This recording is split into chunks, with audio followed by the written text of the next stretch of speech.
May it be said of us, like with Enoch, that we were pleasing to God. Susie Hawkins, women's ministry speaker and author. Preface. Hebrews chapter 11, verse 5, which states that Enoch pleased God before his translation to heaven, is one of the most important verses in my life. I have written many books, two of which have similar titles: Believing God, based on the people of faith in Hebrews chapter 11, and Worshiping God, based on Philippians chapter 3, verse 3, we worship by the Spirit of God.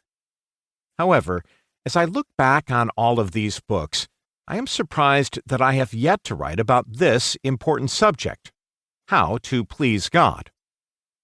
Pleasing God is a handbook for practical Christian living, a book about how to live a rich Christian life.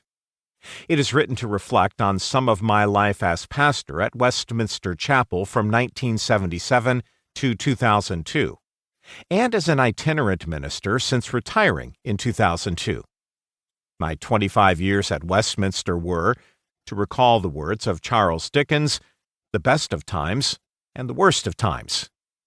I fondly remember the greatest compliment I received during my time there from Ernie Padden, the church secretary. In England, the church secretary is the major deacon, who is right next to the pastor in terms of responsibility and leadership.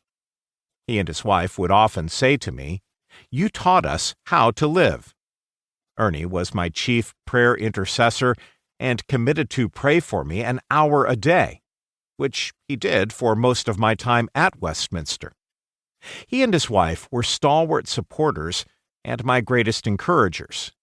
I dedicate this book to their memory. This is my second recent book with Thomas Nelson. It has been an honor to work with the legendary Stan Gundry. Dale Williams, my acquisitions editor, has actually become a friend. Emily Voss, who is in charge of publicity, likewise has been a delight to work with. Daniel Saxton, the production editor for this title, has been sharp in offering appropriate suggestions. I am humbled and grateful that Susie Hawkins has kindly written the foreword to this book. O.S. and Susie have been among the closest friends of my wife and myself for over 40 years. My debt to both of them is incalculable. My greatest debt and thanks, however, is to my wife, Louise, my best friend and critic. R.T. Kendall, Nashville, Tennessee. Introduction. What is this book about? This book is not about God pleasing us. God can do that, of course. Indeed, He loves to do this. But this book has a different focus. Neither does the title of this book intend to convey that God wants us to see how nice He is.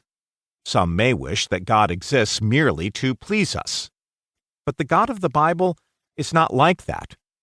Rather, I am gripped by what is written about an ancient man named Enoch.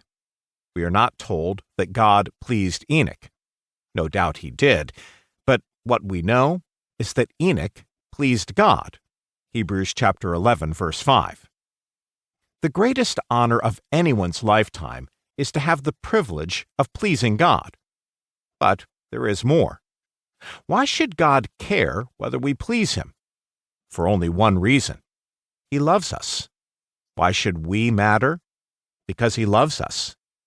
To return our love for God by pleasing Him is a privilege greater than receiving the Nobel Peace Prize or being honored by Her Majesty Queen Elizabeth II, and yet it is a privilege offered to all of us. I grew up continually hearing the story I'm about to tell you. When my mother was 6 months pregnant with me, my parents were listening to a sermon in a Nazarene church. My father was so moved by the preaching that he put his hand on my mother's tummy and prayed, "Lord, please let me have a son that will preach like this man." 19 years later, I was a student at Trevecca Nazarene College in Nashville, Tennessee, while also serving as a pastor of a Nazarene church in